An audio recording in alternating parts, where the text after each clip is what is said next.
Telemalikolo.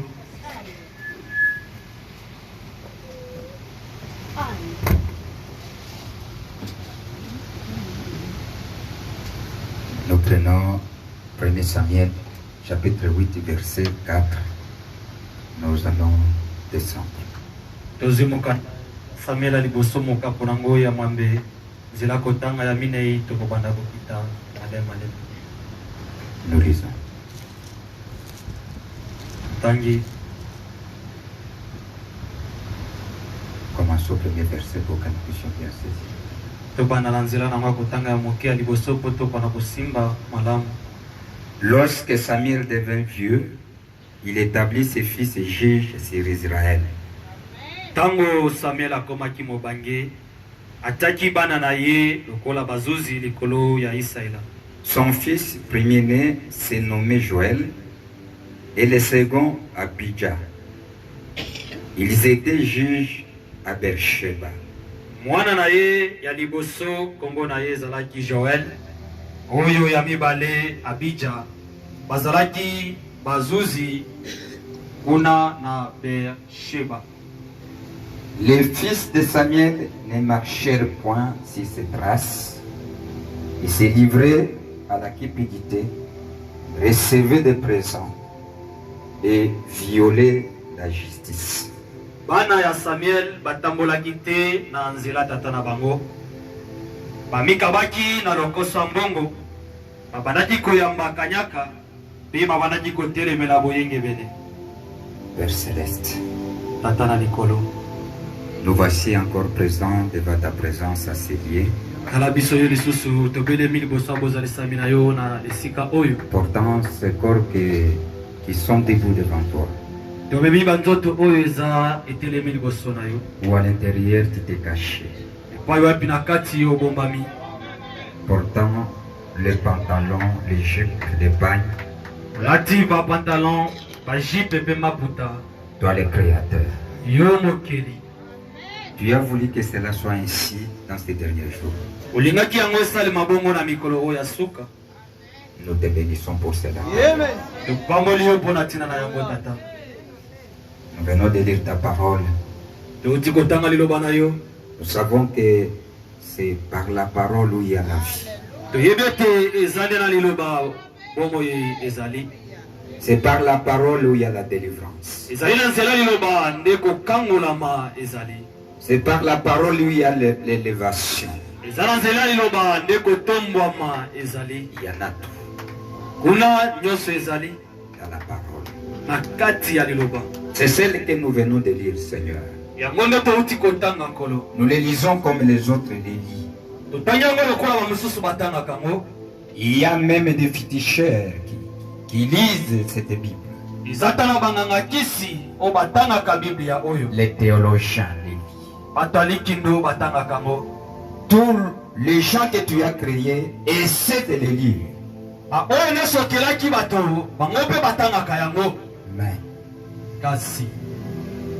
ne nous donne pas cette occasion de les lire comme les autres.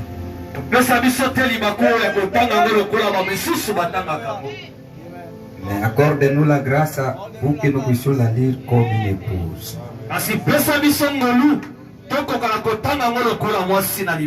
Pour que nous le prenions comme la lettre d'amour que tu nous as envoyée.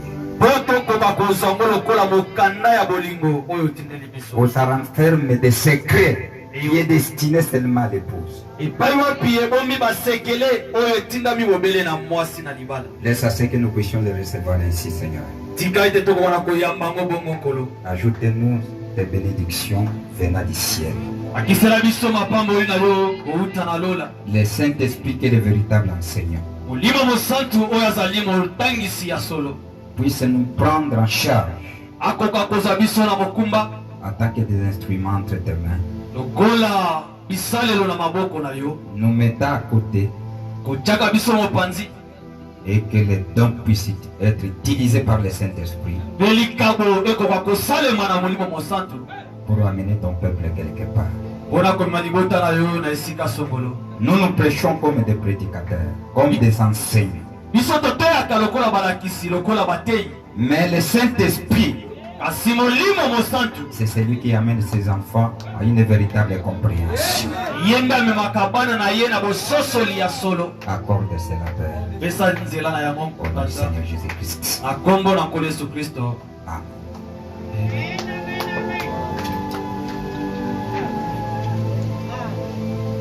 Je vous ai dit qu'aujourd'hui nous allons toucher sur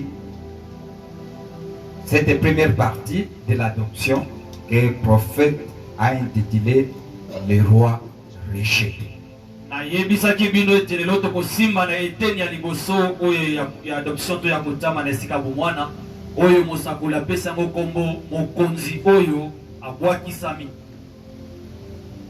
Un roi qui est rejeté. Vous connaissez quelqu'un qu'on peut appeler roi. Qui connaît ça? Si nous pouvons appeler quelqu'un un roi, c'est que c'est quelqu'un qui règne sur un royaume.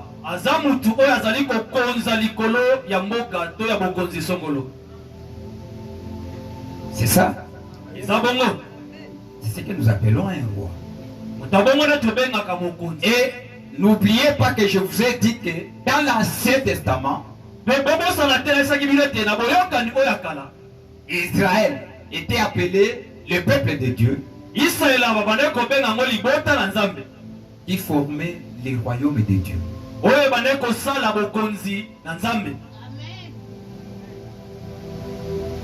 Vous vous rappelez de ça? C'est ce que nous avons dit. N'oubliez pas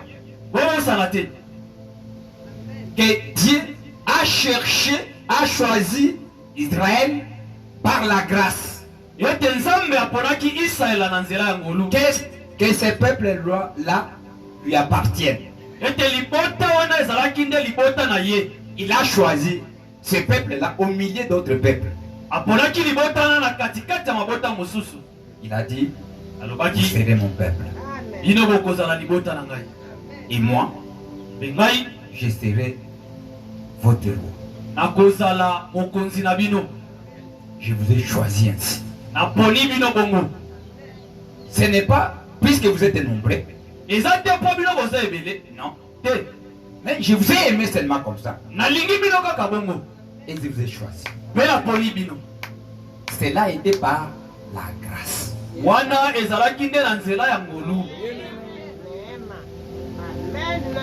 s'est proclamé roi. Chef.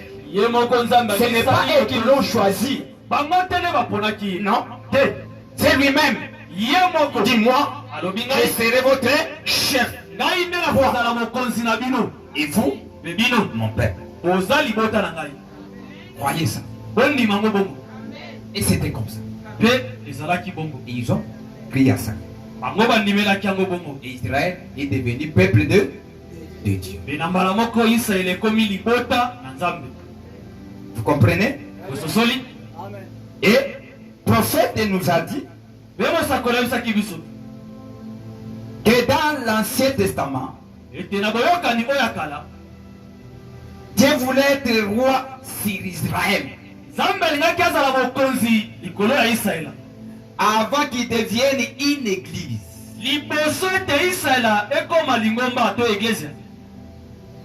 Il était roi. Avant que Israël devienne une église, Dieu, Elohim, était roi.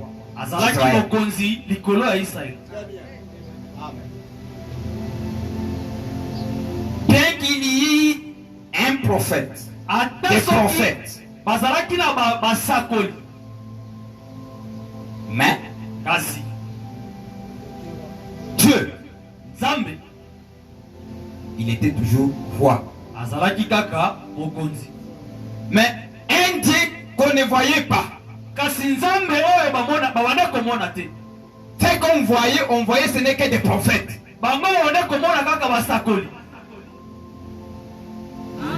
Les prophètes qui venaient, c'était des représentants de Dieu. Ils représentaient Dieu devant le peuple. C'est eux qui étaient leur bouche de Dieu.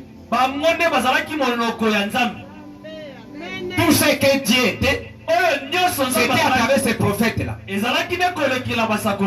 Puisque Dieu c'est un esprit. Vous pouvez voir un esprit? C'est difficile. Il faut que l'esprit prenne quoi? Un corps. C'est pour cela que Moïse a voulu dire non, toi tu es mon ami. J'aime d'abord te voir. À chaque fois je écoute seulement la voix. J'aime te voir. Puisque j'écoute la voix d'un homme. Mais j'aime aussi voir cet homme-là. Moïse. J'aime me voir. Est-ce qu'un homme peut me voir? Il dit oui, j'aime vous voir. Venez. Mettez-vous ici. Il s'est mis là. Regardez, tu vas maintenant me voir.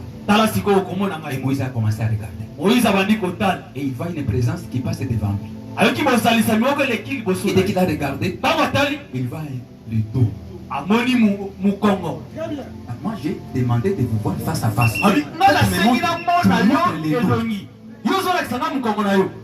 Comment ça? Que Dieu nous bénisse.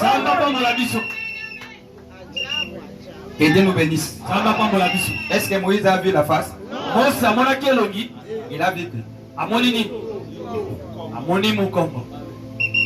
Il y aura des gens qui verront face à face.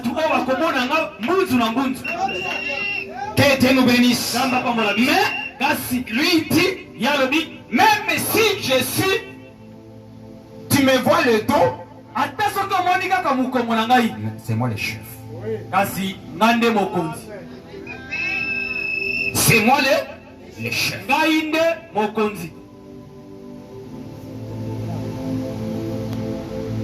Que Dieu nous bénisse.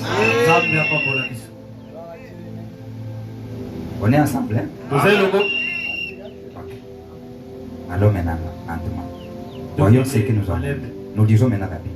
Suivez ce que nous avons.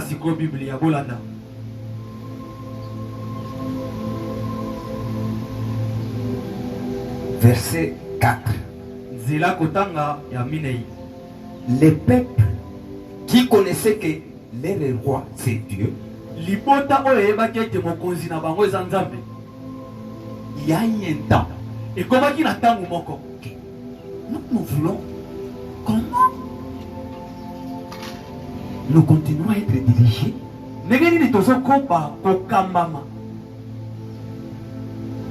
Des prophètes.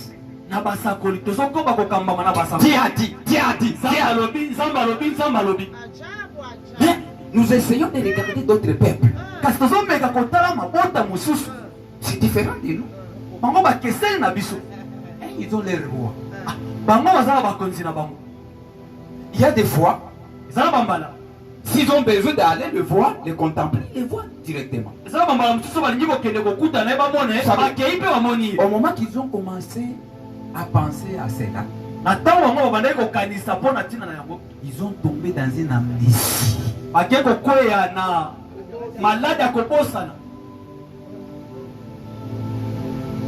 Qu'est-ce qu'ils ont fait?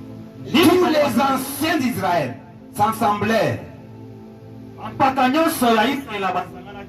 Ils vinrent auprès de Samuel à Rama. Il leur dit, voici, tu es vieux. Et tes fils ne marchent point si tes traces. Maintenant, établis sur nous un roi pour nous juger. Comme il y en a chez toutes les nations. Comme tu deviens vieux, tu n'as plus la force. Samuel, tu n'as plus la force. Et tes enfants ne marchent pas si tes traces. Nous voyons que comme ça, c'est mieux ekozala malamu que nous puissions copier les autres. biso tomekola bato mosusu. Nous voulons un roi. Biso toza na posa ya mokonzi. Toi tu ne sauras plus. Yo okoka lisusu te. Olembi. Tu es fatigué. Okoka lisusu te ko juger biso. Ce qui va problème est comme yebele. Na ndenge okomi boye, okoka lisusu te ko telema. S'il y a beaucoup de problèmes et la façon dont tu es devenu, tu ne sauras plus te tenir debout devant nous pour nous juger. Maintenant, tu prendras tes enfants qui ne seront pas. Si je vais avec mon dossier, il me demande la corruption, il me demande l'argent. Ça sera mieux que tu laisses et nous puissions ressembler aux autres. Ozolanda, lekanisi ya nani? Ya libota, ya nzambe, oyo ezosenga baza lokola batu. C'était la pensée d'un peuple de Dieu qui demandait à devenir comme les autres. Alléluia. Samuel dit avec des plaisirs qu'il disait, donnez-nous un roi pour nous juger.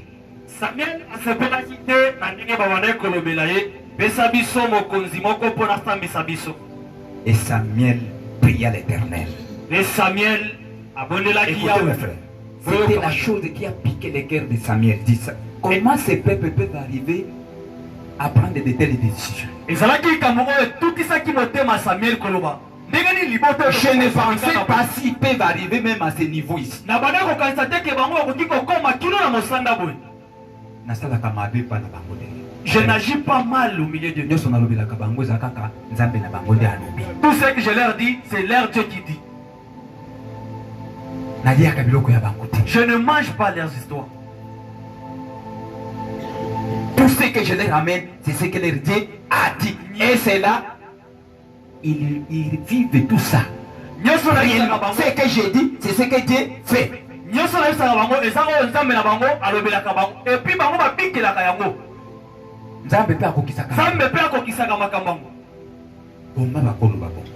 comment ils peuvent dire ça? Maintenant, en Samuel, lui pensait peut-être on l'a rejeté lui, puisqu'on a dit que tu es devenu maintenant vieux. Si on a dit Samuel, on a dit ça, Samuel est tombé à genoux, il a commencé à prier. Samuel a bêti ma bolongo. Regardez comment ce peuple est en train de dire. Je suis tellement dérangé. Maintenant, Dieu a corrigé même Samuel. Il lui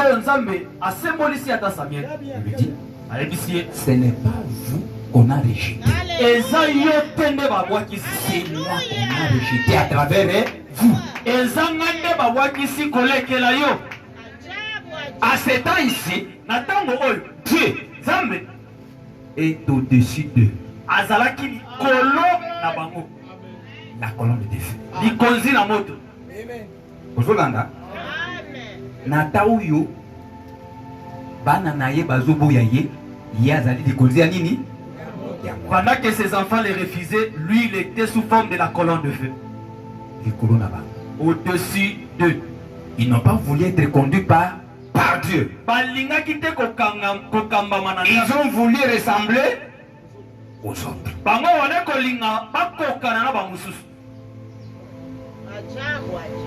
Ce n'est pas chaque fois qui a dit. Ils n'aiment pas ça. C'est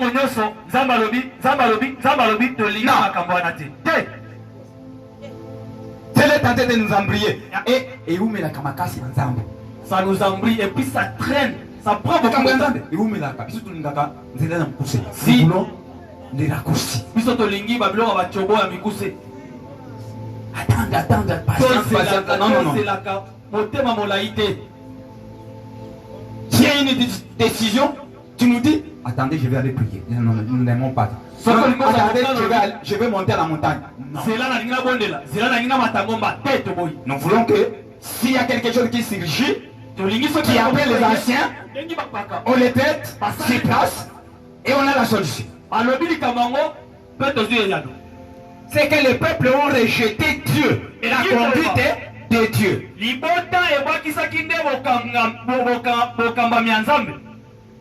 Prophète dit ceci. Écoute. Dans l'amnésie spirituelle, prêché le 11 avril 1964. Écoutez un peu ce que le prophète dit quelqu'un. Paragraphe 46, il dit ceci.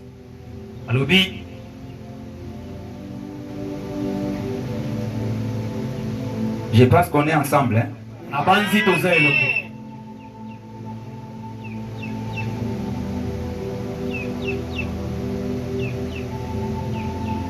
46, il dit ceci.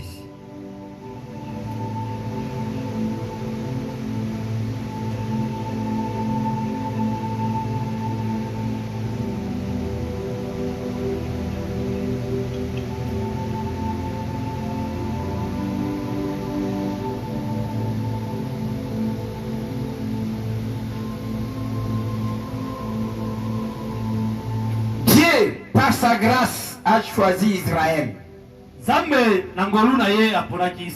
parmi toutes les familles de la terre. La grâce avait fait cela. Et il leur avait donné la meilleure terre. Dieu, par sa grâce. Et une fois Israël au commencement a voulu avoir un roi à sa tête. Ils ont cherché à avoir un roi. Ils ont rejeté la conduite de Samuel. La conduite de Dieu.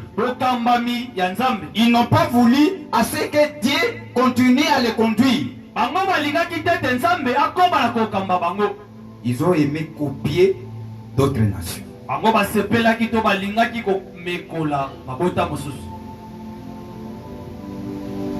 Ils sont allés demander que Samuel puisse leur donner un roi.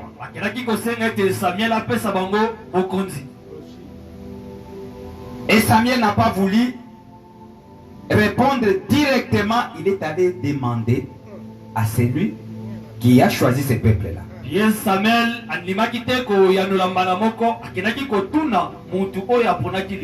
Puisque celui qui était entre le peuple et Dieu, c'était le prophète Samuel dans ces temps.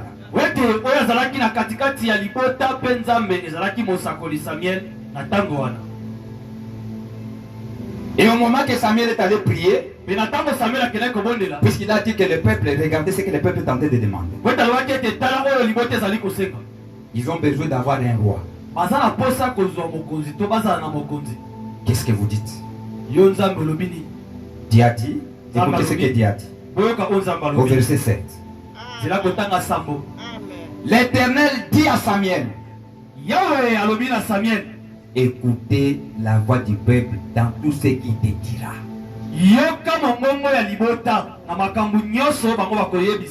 Car ce n'est pas toi qui rejettes, c'est moi qui rejette, afin que je ne règne plus sur eux.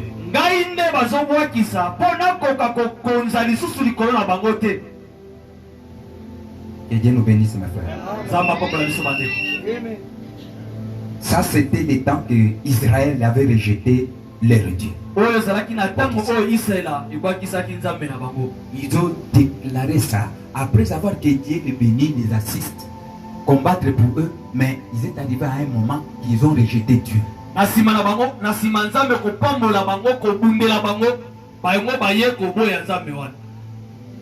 Ils ont voulu ressembler au monde. Et Dieu a accepté.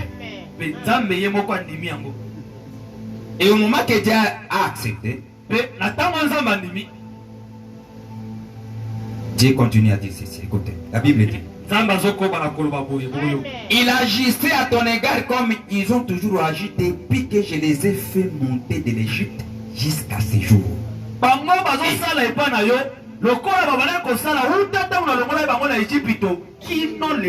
Vous connaissez comment ils ont tourmenté Moïse en chemin. Je les ai donné tout. Mais ils s'opposaient toujours. Ils murmuraient toujours. Et c'est comme ça qu'ils sont ces peuples. Ils continuent à agir comme ça. Ils m'ont abandonné pour servir d'autres dieux. Écoutez donc leur voix. Mais donnez-leur des avertissements.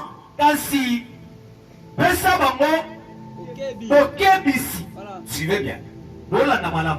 Même si vous acceptez ce qu'ils vous ont demandé, maintenant regardez l'amour de Dieu. Même si vous le donnez ce qu'ils demandent, ne manquez pas de les avertir. Les choses qui vont suivre des actes que vous êtes en train de poser. Il y a des choses qui vont suivre. C'est bon, il demande un roi. Mais dès que le roi sera au milieu d'eux, il y a des prix à payer. Amen. Il y a des obligations. Il dit, écoutez donc leur voix, mais donnez-leur des avertissements. Et faites-leur connaître les droits du roi qui régnera sur eux.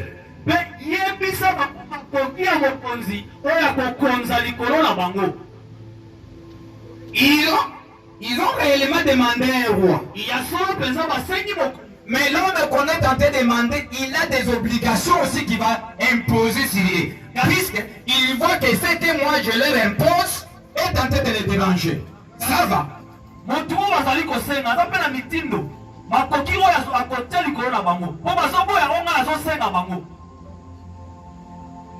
On est ensemble.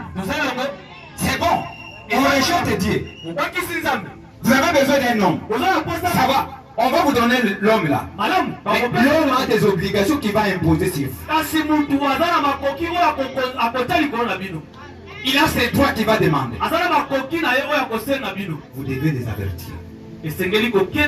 Et montrer-leur les droits du roi.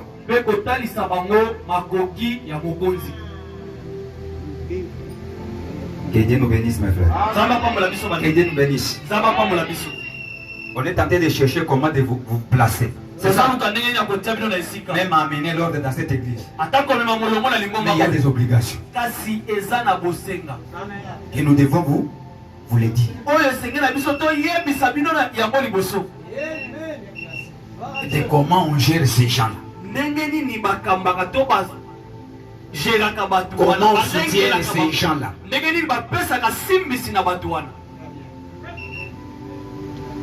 Que Dieu nous bénisse. Samuel. Avertissez le peuple.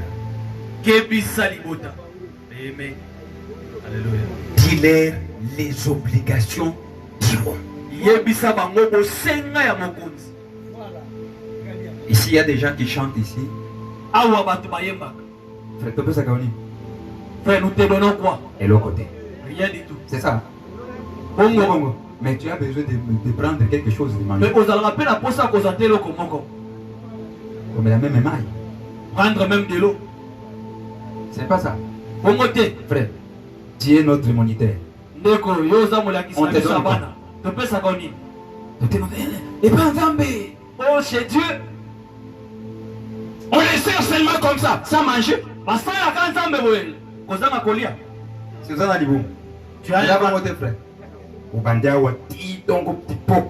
Tu commences ici le matin jusqu'au soir. Du lundi au dimanche. Tu as laissé des enfants. Sans rien laisser à la maison.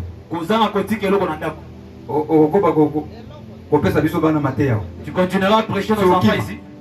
Tu vas fuir, non? Il faut que je puisse vous dire toute la vérité. Que Dieu nous bénisse. Que Dieu nous bénisse. Nous devons tout dire. Et Seigneur na biso toloba makambu nyoso.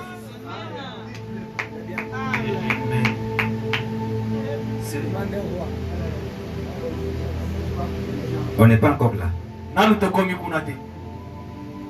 Là où on est dans l'Ancien Testament, le royaume de Dieu, le peuple de Dieu qui ont rejeté les rois.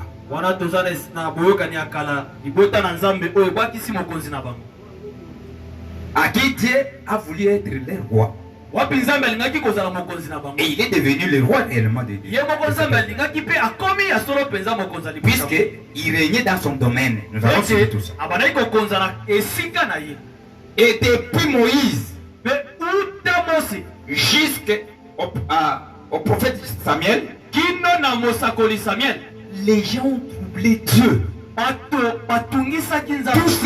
Toute cette période-là, les gens ne cessaient pas de troubler Dieu.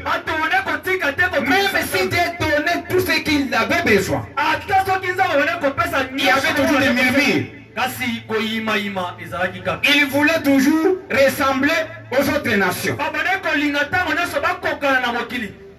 Toujours. Même aujourd'hui. Même au milieu de nous ici. Il y a même des gens qui disent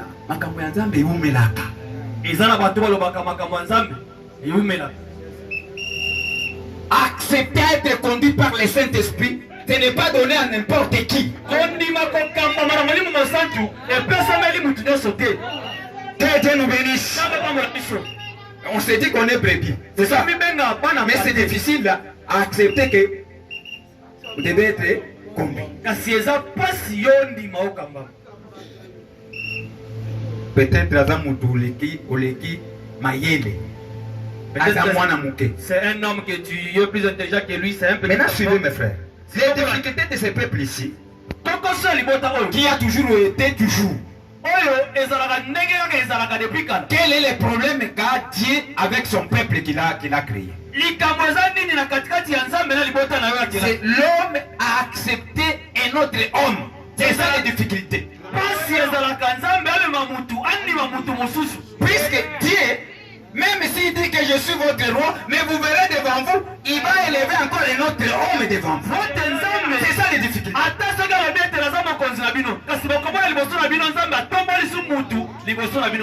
Cet homme qui sera entre ses mains,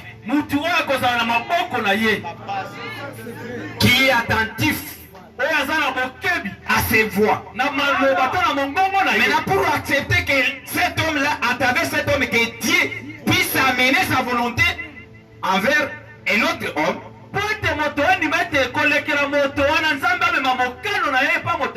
c'est ça les difficultés. Que Dieu nous bénisse. C'est ça le problème qu'on est en train de parler ici. Si on a commencé sur cette première partie, puisque nous allons vous placer, ce sont des hommes qu'on va placer, ce ne sont pas des anges. À qui Dieu va œuvrer à travers ces hommes-là. Et c'est à partir de ces hommes que tu peux aussi rejeter Dieu. Puisque Dieu a été rejeté au temps de Samuel, à qui? Par Samuel.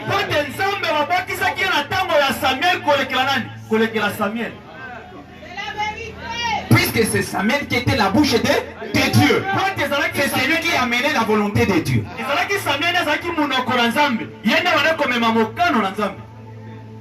Regardez comment ils ont commencé à dire.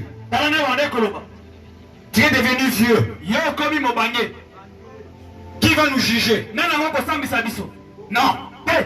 Nous regardons tes enfants et ils ont troublé.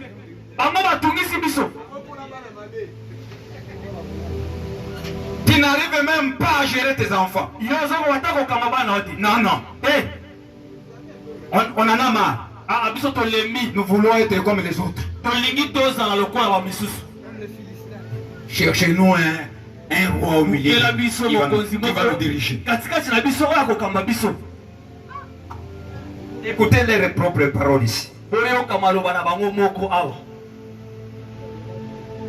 On était au verset 9. Écoutez donc leur voix, mais donnez-leur les avertissements et faites-leur connaître les poids qui régnera sur eux.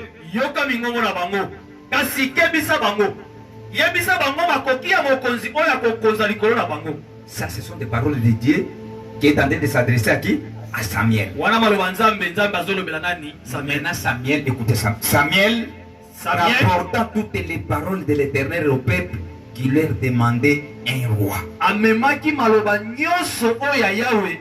Et puis il libota oya bane kosenga ye mokonzi. Maintenant, Samuel prend la parole et dit ceci. Sikoyo Samuel azwi liloba. Il va maintenant présenter les droits du roi. Que le peuple puisse savoir les droits du roi.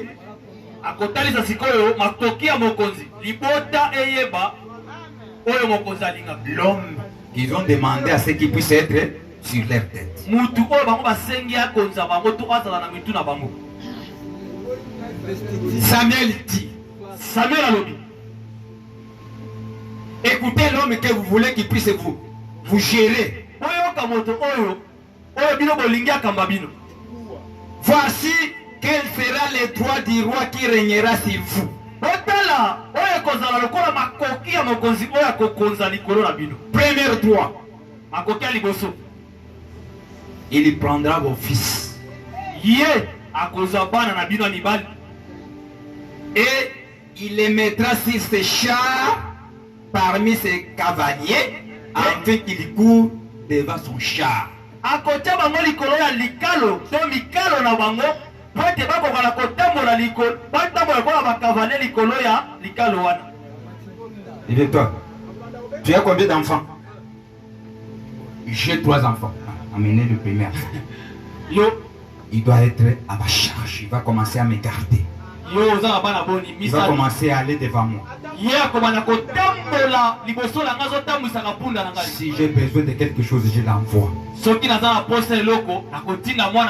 Premier droit.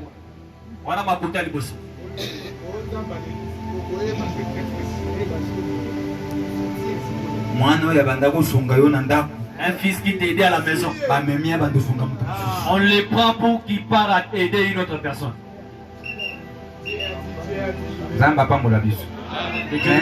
Nzambe ya banda ukuna kaka na famille ya Levite petika mwana moko. Mais choisissez la famille de moko ya banani ya ba Levite. Dans une seule famille de Lévites. Que Dieu nous bénisse. Zamba pambola biso. Mais l'homme que vous avez aimé choisir, il va prendre vos enfants. Mutu obilo bolingi kopona. Ya kozwa bana na bino. Il continue, il dit.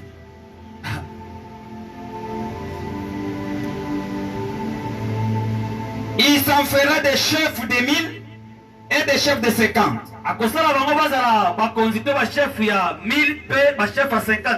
Et il employera à labourer ses terres, à récolter ses moissons, à fabriquer ses armes de guerre et l'artillerie de ses chars.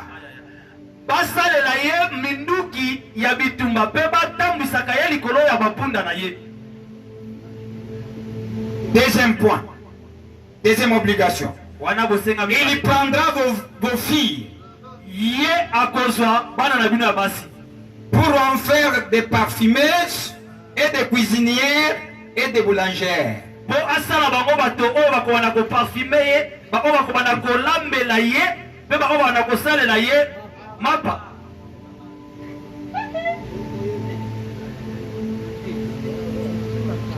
Il envoie les gens pour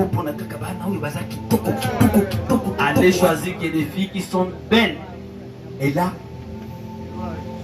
on ne viendra pas demander est-ce qu'on peut s'appuyer sur moi? On prend seulement par force. À cause de ma casse.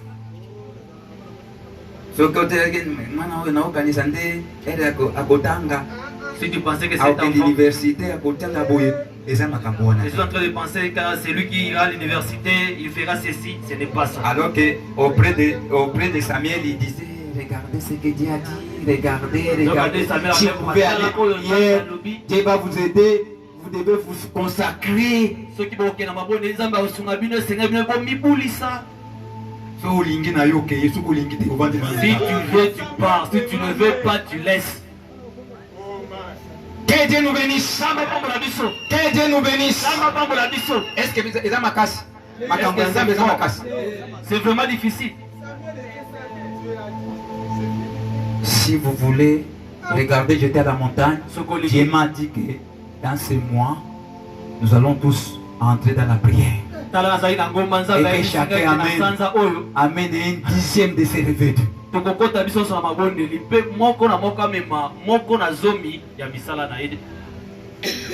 dixième. Mais vous aimez un homme qui vient de dire yo oloni binangana eza kitoko lo nyonso abotoli amemi o eza mukonzi. Toi tu fais de l'autre côté. Lui il vient, il prend tout. Ça c'est pour le chef. Toi tu ne dis rien.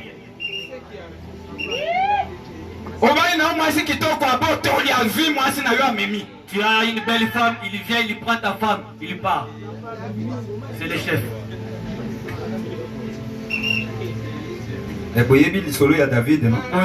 Vous connaissez l'histoire de David. Il est allé jusqu'à tuer le mari de la femme. Maintenant nous voulons ressembler à d'autres nations. Ainsi dit le Seigneur, ainsi dit ma conduite. Oh, j'avais un songe. J'ai laissé un songe, vos songes là de... Des choses que vous fabriquez là. Ils en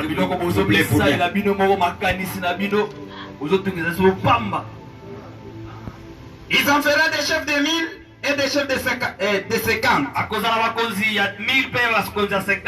Il les employera à labourer ses terres, à récolter ses moissons, à fabriquer ses armes de guerre et à tirailler de ses chars.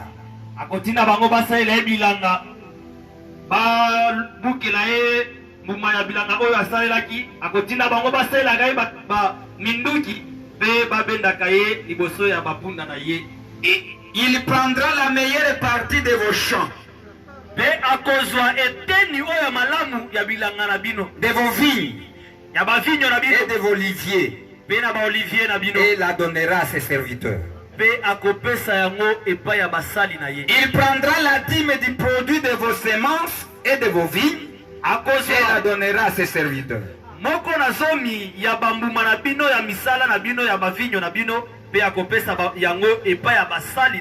Il prendra vos serviteurs et vos servantes, vos meilleurs bœufs et vos ânes, et s'en servira pour ses travaux.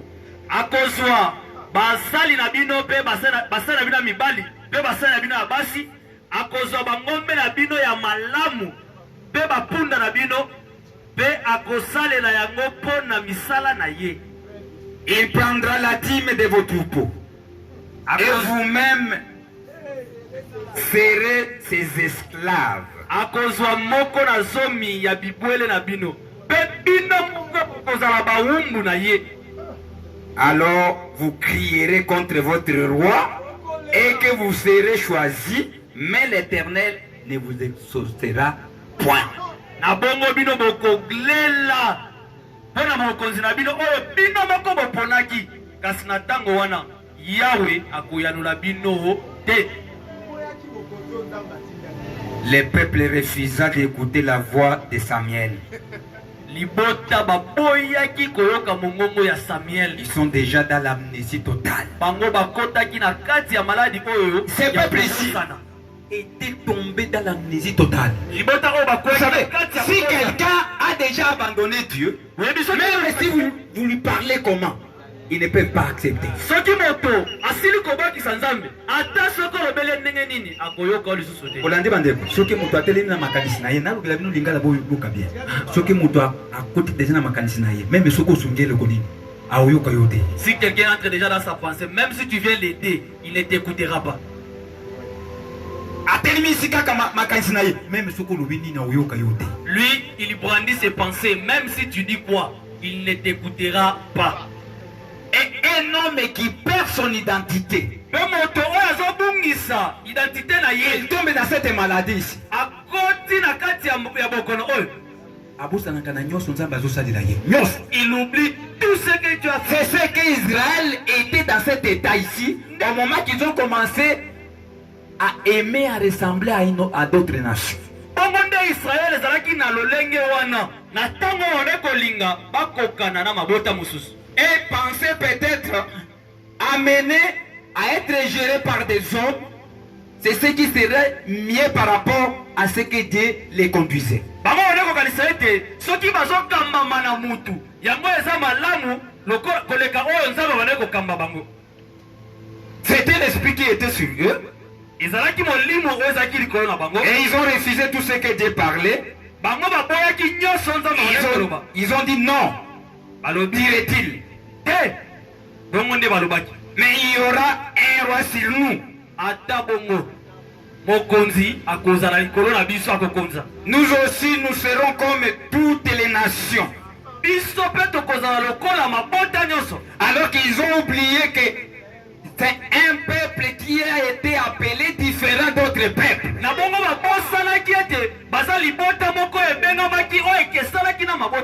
façon d'être est différente. Leur manière de marcher est différente. Mais ils ont oublié tout ça.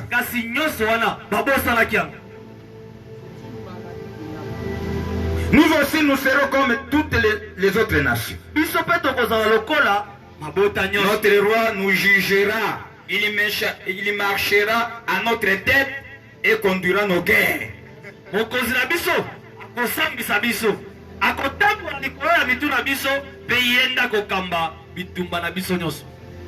Samuel, après avoir entendu toutes les paroles du peuple, les redit aux oreilles de l'Éternel. Samuel na simanaye koyoka maloba nyoso et toi aussi tu as toujours parlé au Seigneur comme ça. Que Dieu nous bénisse. Que Dieu nous bénisse. Rôle na biso yango. Musala na biso yango. Écoute comment tes enfants m'ont dit. C'est ce que nous faisons même dans les bureaux. On vous écoute. Il y a un temps, on se retire quelque part. On commence à parler au Seigneur. Regardez comment ton enfant me parlait. Regardez là où il est arrivé. Et regardez là où il n'arrive pas à bien faire. Regardez ce qu'il a dit. Qu'est-ce que tu dis? C'est toi qui l'as appelé. Tu vas le laisser ainsi.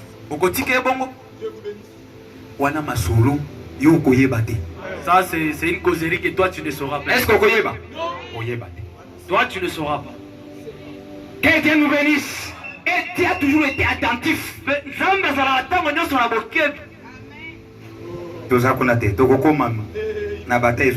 Ne sommes pas là-bas, nous arriverons. Et l'Éternel dit à Samuel, écoutez leur voix.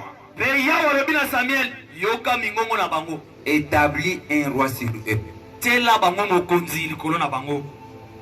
Puisque Samuel essayait un peu de résister.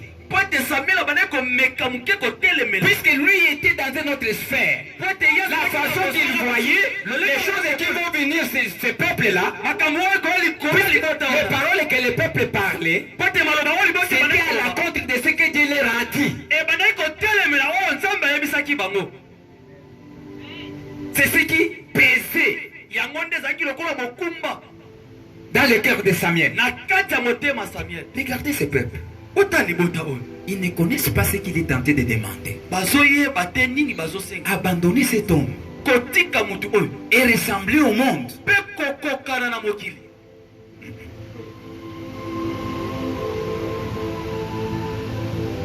L'Éternel dit à Samuel, écoutez leur voix. Établis un roi sur eux. Et Samuel dit aux hommes d'Israël, allez-vous-en, chacun dans sa ville. Allez, ça va. Que Dieu nous bénisse. Nous parlons de ce peuple qui ont été choisis par Dieu, ils ont rejeté Dieu eux-mêmes. Que Dieu nous bénisse. On est ensemble, hein? Ok. Prenons le prophète. Les 5 identifications précises de la vraie église de Dieu vivant. Le prophète dit ceci. Paragraphe 30. Nous avons accès à notre roi. Nous avons l'accès.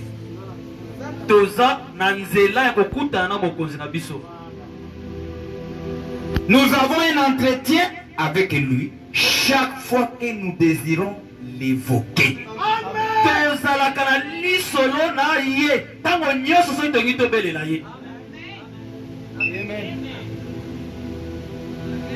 Qui a toujours été dans cet état ici? Que Dieu vous bénisse. Amen. Nous n'avons aucun autre intercesseur, aucun autre médiateur entre les rois et nous. Il n'y a pas un autre. Que cet homme est Jésus-Christ. Lui seul. Donc, nous vivons dans un royaume. Et celui-ci est appelé, dans la chronologie de la Bible, les royaumes messianiques. Les royaumes messianiques.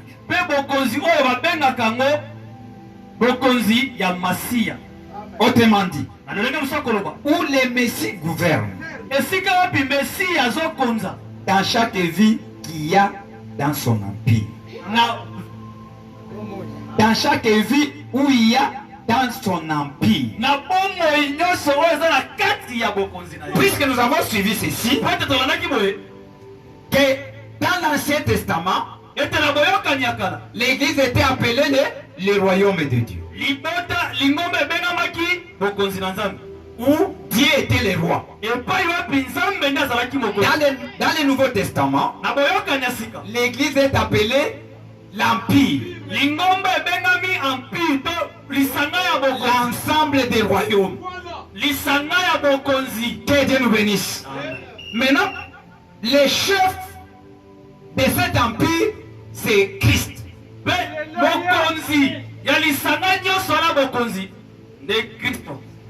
Dans l'Ancien Testament, c'est Dieu. Elohim. Que Dieu nous bénisse. Dans l'Ancien Testament, Christ. Que Dieu nous bénisse. Suivez bien. Dans l'Ancien Testament, on avait rejeté Dieu, la colonne de feu. Arrivé dans le Nouveau Testament, au moment que la colonne de feu a porté la chair, on l'a rejeté. Qui on a rejeté? Jésus de Nazareth. Jésus Emmanuel. Que Dieu nous bénisse. On l'a rejeté. Suivez. Lisez d'abord la Bible. Un peu peuvent nous lire un peu ici.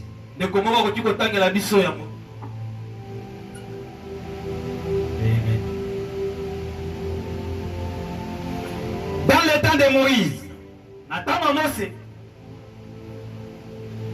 on a rejeté qui? Écoutez. Prenez Actes chapitre 7.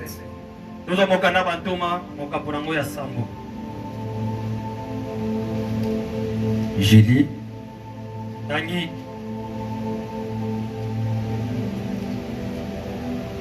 Actes chapitre 7. Je prends paragraphe 38.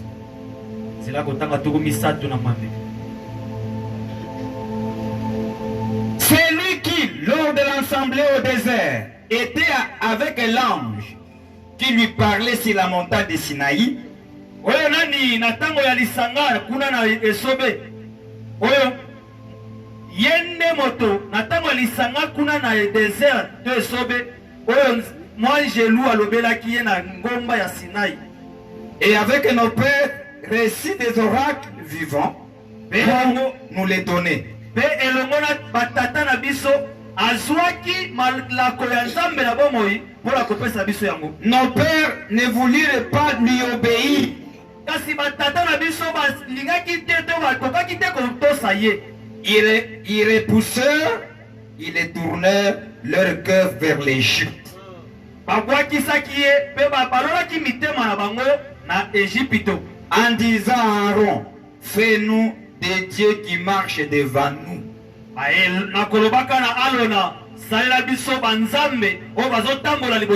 Nous ne voulons pas un Dieu que nous ne voyons pas. Fais-nous un Dieu qui va marcher devant nous. Car c'est Moïse qui nous a fait sortir du pays d'Égypte. Nous ne savons ce qu'il est devenu.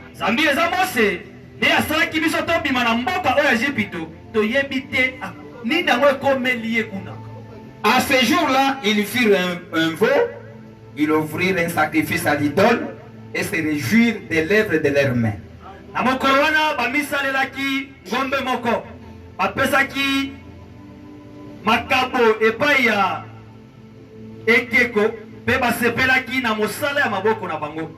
Alors Dieu se retourna, les livra au culte de l'armée du ciel, selon ce qu'il est écrit dans le livre des prophètes.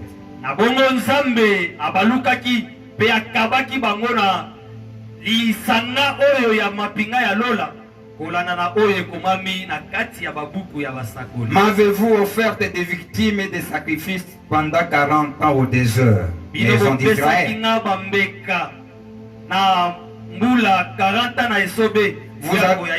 Vous avez porté la tente de Moloch et l'étoile du dieu Raphan, ces images que vous avez faites pour les adorer.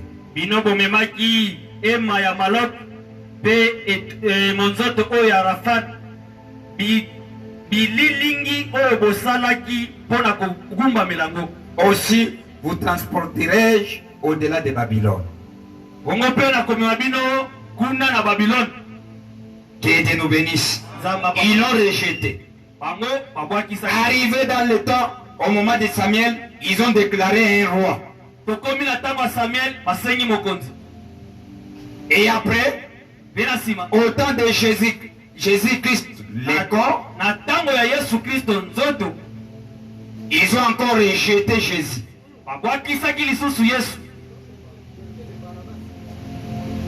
Que Dieu nous bénisse. Les mêmes peuples là. Que Dieu nous bénisse. On est ensemble. Hein? Lisons la Bible encore ici. Écoutez comment on a rejeté la colonne de feu qui est devenue corps, qu'on appelait Jésus-Christ. L'homme de Galilée. Les mêmes peuples, on l'a rejeté aussi. De la même manière qu'on l'a rejeté dans sa forme esprit colonne de feu, au moment qu'il a porté encore le corps Jésus, on l'a toujours rejeté. Jean chapitre 5.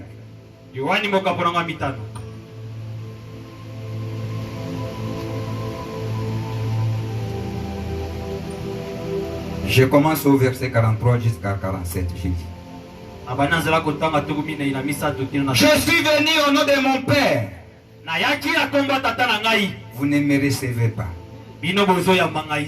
Si un autre vient à son propre nom, vous le recevrez.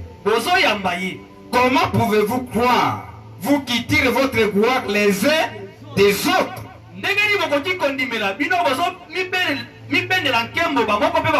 Et qui ne cherche pas la gloire qui vient de Dieu saint.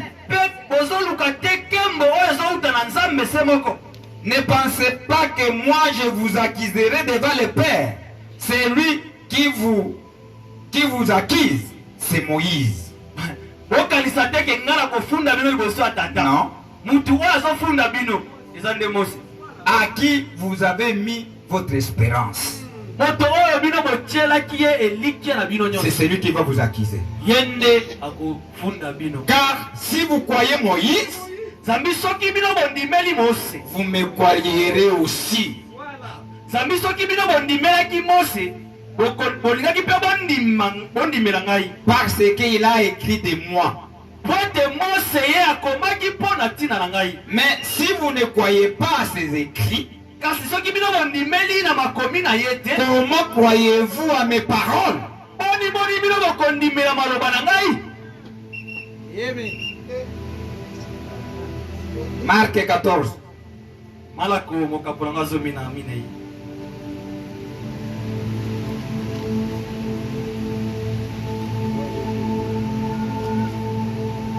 14,56.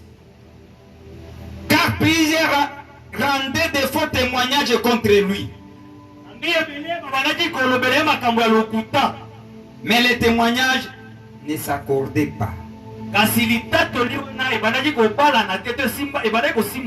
Quelques-uns se levèrent et portèrent un faux témoignage contre lui, disant: nous l'avons entendu dire: je détruirai ce temple fait de mes dons à 3 jours, et je bâtirai un autre qui ne sera pas fait de mes dons. nakobebisa tempelo oyo etongami na maboko ya bato na mikolo misatu mpe nakotonga tempelo mosusu oyo ekobebisama te na maboko ya bato. Même ces points-là, leur témoignage ne concordait pas. Ata bongo litato ina bango ebane kobala na kaka te. Alors les souverains sacrificateurs se leva au milieu de l'assemblée. Banganga nzambe batelemaki na katikati ya liyangani. Ne répondit rien. Yo, ozoya nolate. Qui est-ce que ces gens déposent contre toi? Ozoya nolate nini batu o bazali kofunda yo. Jésus gardant le silence et ne répondit rien. Yesu avandaki kimia pe ayanolaki na eloko moko te. Les souverains sacrificateurs l'interrogeant de nouveau. Il lui dit: est-il Christ, le Fils de Dieu béni?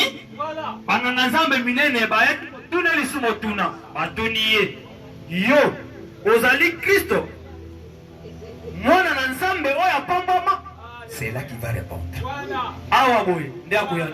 Puisqu'il y avait un mystère. Que Dieu nous bénisse. Est-ce que vous suivez ces choses ici? J'ai toutes ces écritures. Ce sont des écritures qu'on va parler au moment qu'on va commencer à vous parler de beaucoup de choses ici. C'est cela que Jésus va répondre. Il dit: qu'est-ce qu'il a répondu? On lui a interrogé ceci, écoutez. Les souverains sacrificateurs l'interrogeant de nouveau, il lui dit: est-il le Christ, le Fils de Dieu béni?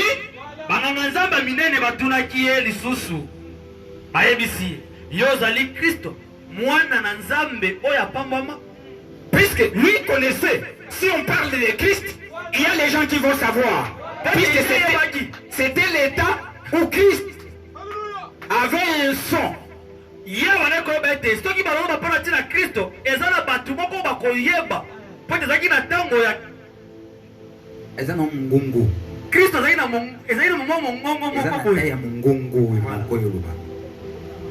Jésus répondit: je le suis. Et vous verrez le Fils de l'homme assis à la droite de la puissance de Dieu, venant sur les nuées du ciel.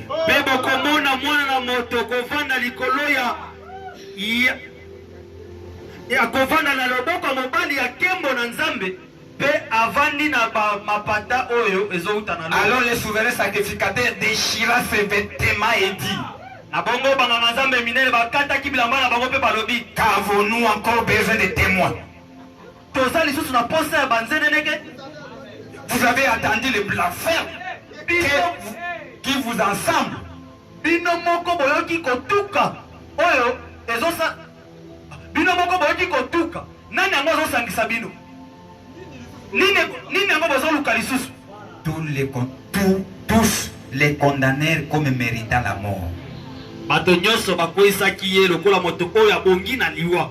Quelques-uns se mirent à cracher sur lui, à lui voiler le visage et à le frapper à coups de poing en lui disant divine.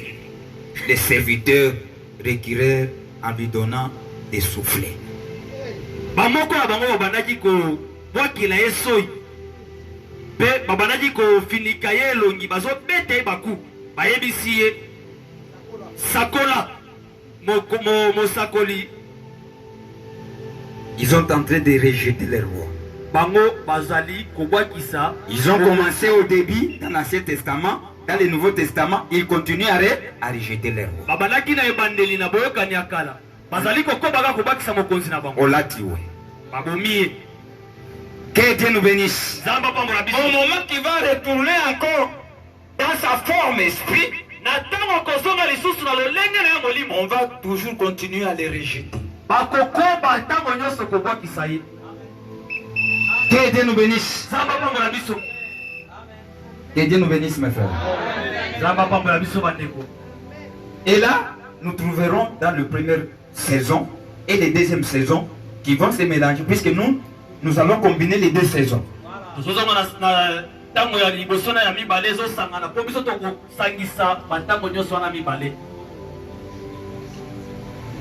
Prenons acte 7. Comment il sera aussi rejeté au moment qu'il est maintenant esprit. Et on l'a dit, oui, il est allé au ciel, il a ramené le Saint-Esprit. Là, il va continuer toujours à les rejeter. De la même manière qu'on l'a rejeté au moment qu'il était dans sa forme, colonne de feu, dans sa forme, corps, et au moment qu'il est retourné encore, on va toujours continuer à les rejeter.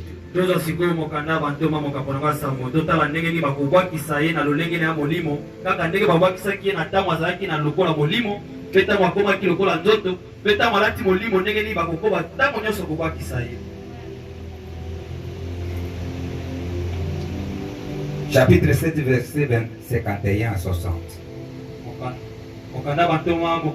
Là, nous allons laisser la Bible 51. Verset 51.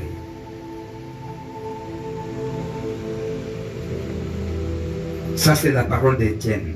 Homme au cou raide, ainsi concis du cœur et d'oreille.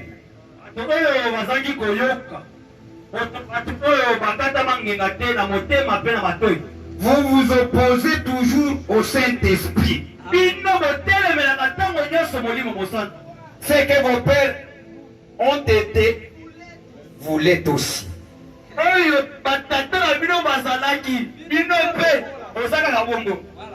Lesquels des prophètes de vos pères n'ont-ils pas exécuté? Ils ont tué ceux qui annonçaient d'avance la venue de Christ. Que vous avez livré maintenant. Et dont vous avez été les métriers. Vous qui avez reçu la loi d'après les commandements d'ange. Et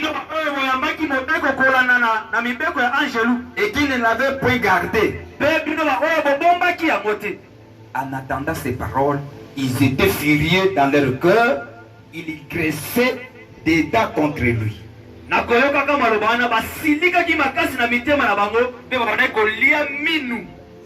Mais Étienne, rempli du Saint-Esprit, fixant les regards vers le ciel, vit la gloire de Dieu et Jésus debout à la droite de Dieu.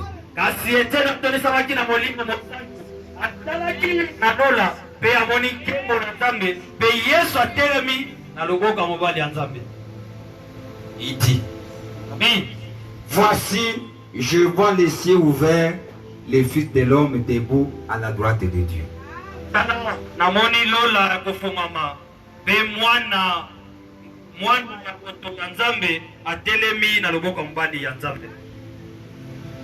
Ils poussèrent alors des grands cris en se bouchant les oreilles. bazokanga bakangi matoi. Ils se précipitèrent tous ensemble sur lui. Bango nyonso bakimaki mbangu likolo na ye. Ils les traînèrent hors de la ville. Babendaki ye libanda ya engumba. Et les lapidèrent. Mpe babambaki ye mabanga. Que Dieu nous bénisse. Nzambe apambola biso. On est en train de lapider qui? Le Saint-Esprit. Bazo bambana ni mabanga mulimo mosantu. Très bien. À travers qui? Étienne. Étienne. Kolekela nani? Etienne. Les témoins déposèrent leurs vêtements au pied d'un jeune homme nommé Saul.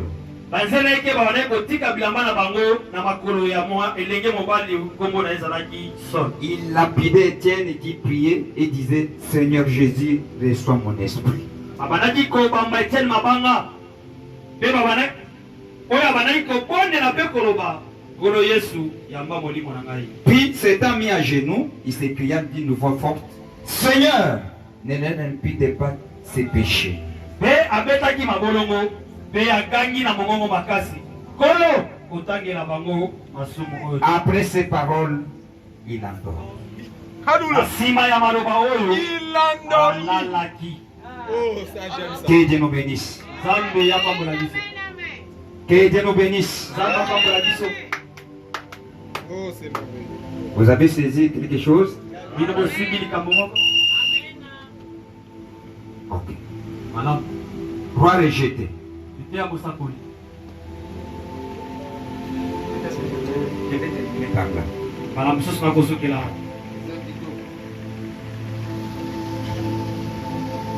Roi rejeté, Ete ya mosakoli. paragraphe 22. Prédication prêchée le 10 juin 1960.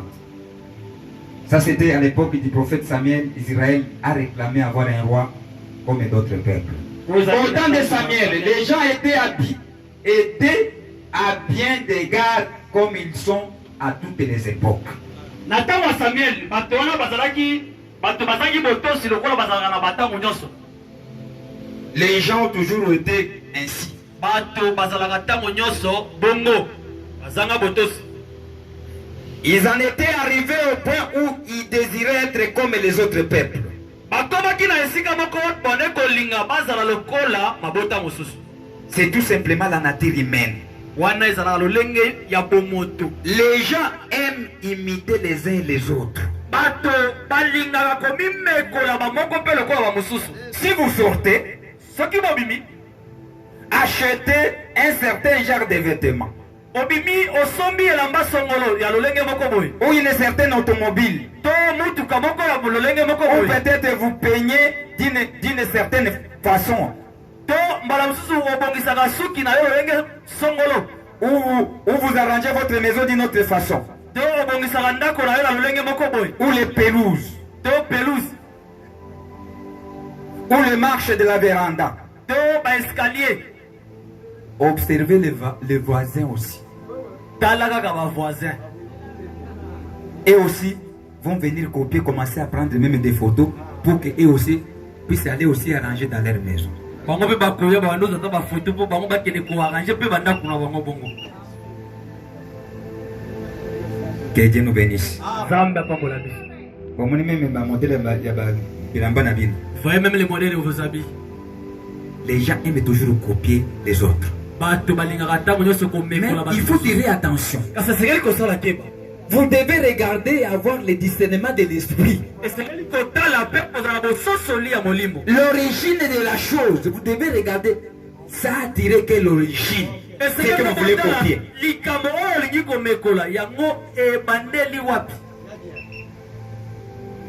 Même si vous allez à l'église portant un certain genre de chapeau qui est un peu différent, le dimanche suivant, vous verrez un bon nombre de vos sœurs auront le même genre de chapeau.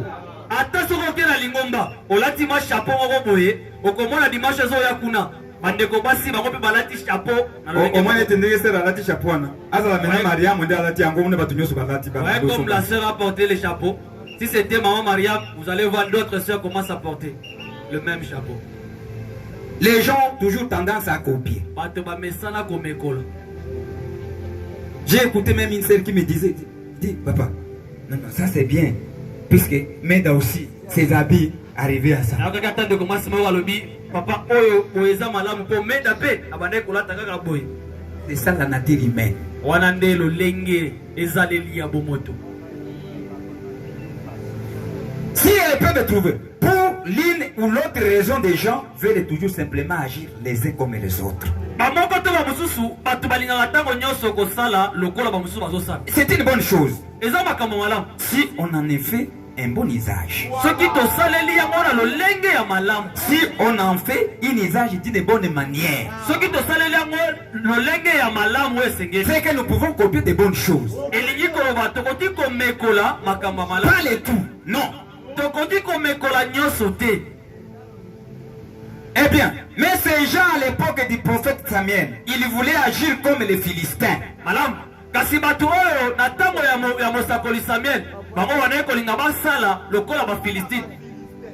Comme les Amalécites et les Incroyants. Comme ils avaient vu que le peuple se mettait un peu plus de choses fantastistes.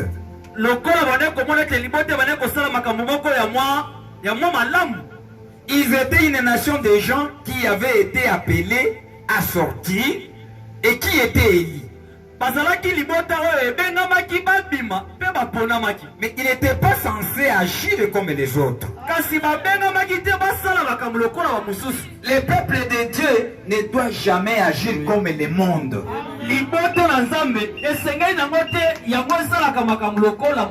Ou ressembler au monde. Ou avoir quoi que ce soit à faire avec le monde. Vous êtes un peuple séparé. L'église, un peuple appelé hors d'eux. Un peuple acquis. Un sacerdoce royal.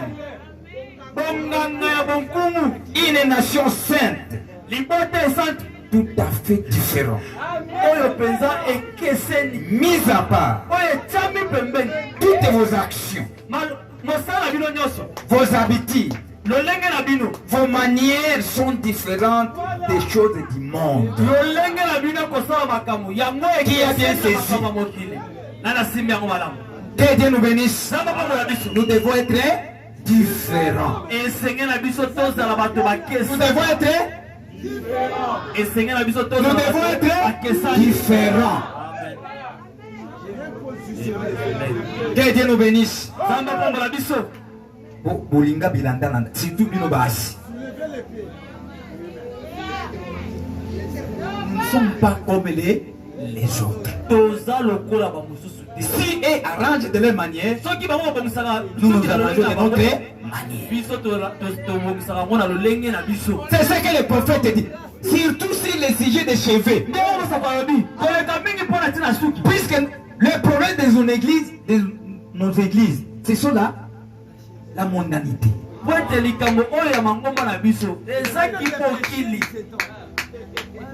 Nous devons être différents. Que Dieu nous bénisse, mes frères. Bien. Vous avez bien compris. Je vais encore répéter. Prophète dit ceci. Vous êtes un peuple séparé. Est-ce que vous êtes déjà séparés? On est séparés de quoi? Hein? La mondanité c'est quoi? Tu n'es pas encore séparé.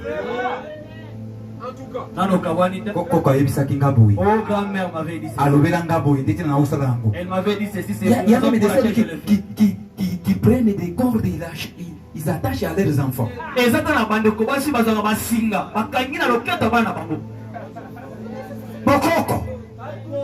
La coutume. C'est ma grand-mère qui a dit si tu m'aimes un enfant, il faut... Puisqu'il a vu un voisin aussi qui fait ça. Non, vous êtes différents. Ne regardez pas ce que votre voisin fait, mais regardez ce que la parole de Dieu dit.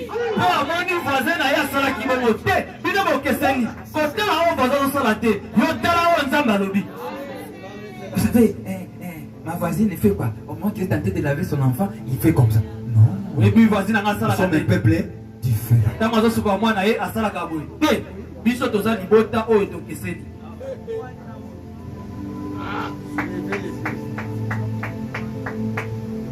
Vous êtes un peuple séparé, une église. Vous connaissez déjà, si on parle d'une église, vous connaissez ce qu'il y a. On a déjà expliqué de ça. C'est ça. Nous sommes ici une possession. Nase ya eloko na biso.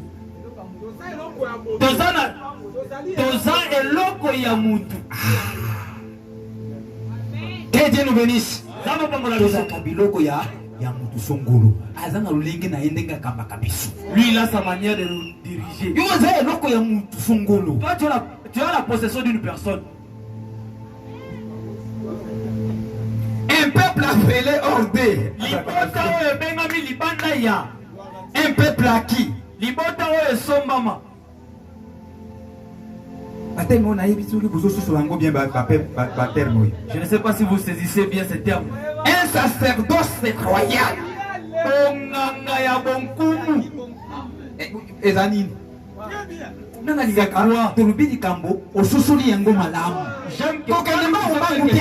que nous présentons ma camonabiso. Qui peut être appelé un sacerdoce royal? Nani bakoki kobenga ye kibonganga oya kibonkumu. Vous connaissez mon kumu? Oui. Mon quotidien. C'est ça.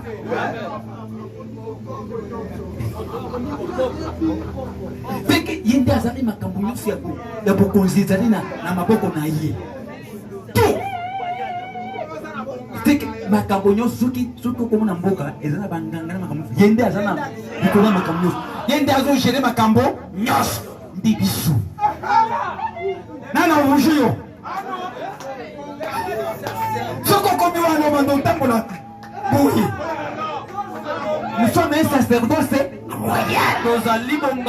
Qui va vous toucher? Qui peut vous toucher?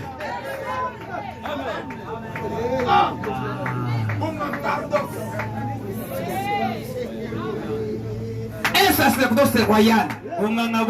Une nation sainte. Vous connaissez qui on peut appeler saint? C'est celui qui fait quoi? C'est celui un saint. On a dit celui qui ne commet pas de péché.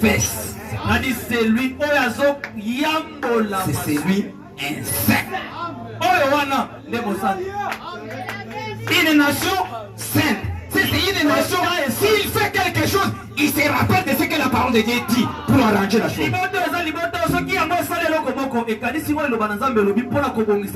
Tout à fait différent.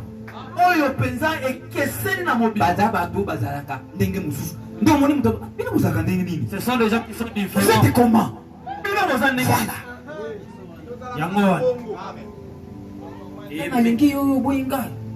Je suis en train de dire, vous les branamistes, vous êtes comment?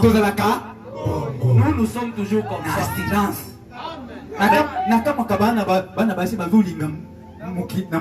Je m'étonne les filles qui aiment les gens dans le monde.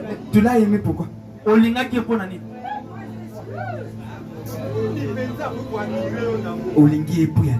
Tu l'as aimé pourquoi? Il a l'argent. Oh, Azala il a l'argent que les cailloux.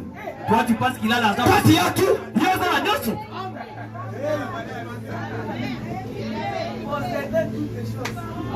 Mis à part toutes vos actions, vos habitudes, vos manières sont différentes des choses du monde. Que Dieu nous bénisse. Nous pouvons s'arrêter là. Nous devons changer. Nous devons changer. Merci.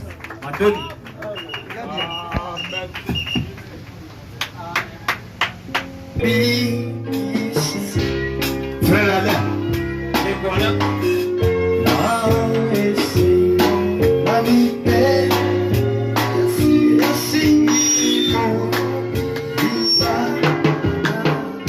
Libele kosane ayo na sepeli kosale